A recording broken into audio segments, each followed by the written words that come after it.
আমি এই অধিকারটা দেইনি, আমি তাহলে আপনাদের এগেইনস্টে মামলা করব বা ব্যবস্থা নিব। আমি সাংবাদিকদের ব্লেম কেন করছি বুঝতে হবে। আমি কিন্তু তাকে নিয়ে একটা বাজে কথা বলি নাই। আপনারা কিন্তু বারবার আমাকে একই কথা বলতে বাধ্য করবেন না, আমি কিন্তু আপনাদেরকে দিব না। এর আগেও আপনারা একবার দেখেছেন যে 17 সালে আমি একটা স্ট্যাটাস দিয়েছিলাম আমার ভেরিফাইড পেজ থেকে। সাকিব ভাইয়া নিজেই আমার আইডিটা নিয়ে বলেছে তুমি লেখো যে সাকিবকে আমি না পেলে আমি আত্মহত্যা করব। তো এটা কিন্তু আমি সকালবেলা আমার অনেক ফোন এসেছিল তখন, পরে কিন্তু আমি আবার ওই ক্যাপশনটা ডিলিট করে দিয়েছিলাম কারণ আমার ফ্যামিলির কিছু প্রবলেম হচ্ছিল।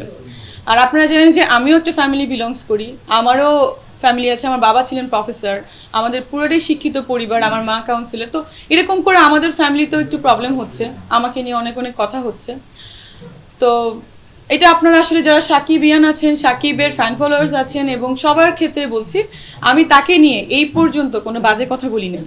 যেটা লিখেছে বা যেটা বলেছে বা যে ভিডিওগুলো আপনারা দেখেছেন সেটা জাস্ট কেটে কেটে কেটে ওইটুকু কথা দেওয়া হয়েছে।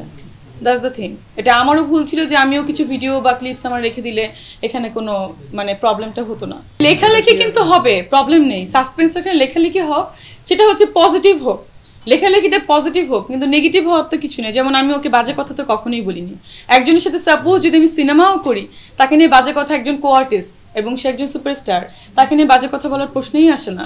সেকেন্ড কথা হচ্ছে সাসপেন্সটা রেখেছি, এটা যদি মনে করেন সাপোজ ওনার সাথে আমার বিয়েও হয় বা কারোর সাথে হয়, তাকে নিয়েও তো বাজে কথা বলার প্রশ্নে আসে না। এটা কিন্তু আপনারা ক্লিয়ার কিনা? আমি তাকে নিয়ে এই পর্যন্ত কোনো বাজে কথা বলি নাই। যেগুলো করা হয়েছে একমাত্র কেটে কেটে ভিডিওটা দেওয়া হয়েছে, এই হচ্ছে ব্যাপার। আর আরেকটা ব্যাপার যে সাকিব ভাইয়াকে বা সাকিবকে নিয়ে যেটা সাসপেন্স রাখা হয়েছে, এটা হতে পারে সিনেমারও ব্যাপার, হতে পারে পার্সোনালও ম্যাটার, আবার হতে পারে কোনো কিছুই না। সে আমাকে বলেছে তুমি একটা প্রেস মিট করে সবার সামনে বলো, কারণ ব্যাড নিউজগুলো হচ্ছে তাকে আমি বাজে বাজে কথা বলেছি, ওই যে প্রেগনেন্ট, এডুকেটেড কিনা, ফ্যামিলি প্রবলেম, ফ্যামিলি ব্যাকগ্রাউন্ড ভালো না, আমি কিন্তু কখনোই এগুলো বলিনি। আমি সাংবাদিকদের ব্লেম কেন করছি বুঝতে হবে। আমি কিন্তু তাকে নিয়ে একটা বাজে কথা বলি নাই। আপনারা কিন্তু বারবার আমাকে একই কথা বলতে বাধ্য করবেন না, আমি কিন্তু আপনাদেরকে দিব না। আপনারা ইট ডাজন্ট মিন আপনারা লিখতে পারেন যে আমি তাকে এডুকেটেড বলি নাই, আমি তাকে বাজে কথা বলেছি, তার ক্যারেক্টার ভালো না, এগুলো আমি বলেছি, এটা আপনারা লিখতে পারেন না। আপনাদের তো আমি এই অধিকারটা দেইনি, আমি তাহলে আপনাদের এগেইনস্টে মামলা করব বা ব্যবস্থা নিব।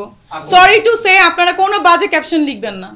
আমি আপনাদের কাছে রিকোয়েস্ট করেছিলাম, বাট এখন আপনাদেরকে আমি বলছি কোনো বাজে ক্যাপশন কাইন্ডলি আপনারা লিখবেন না। একটা ভালো রিলেশনকে কেন আপনারা খারাপ করতে চাচ্ছেন?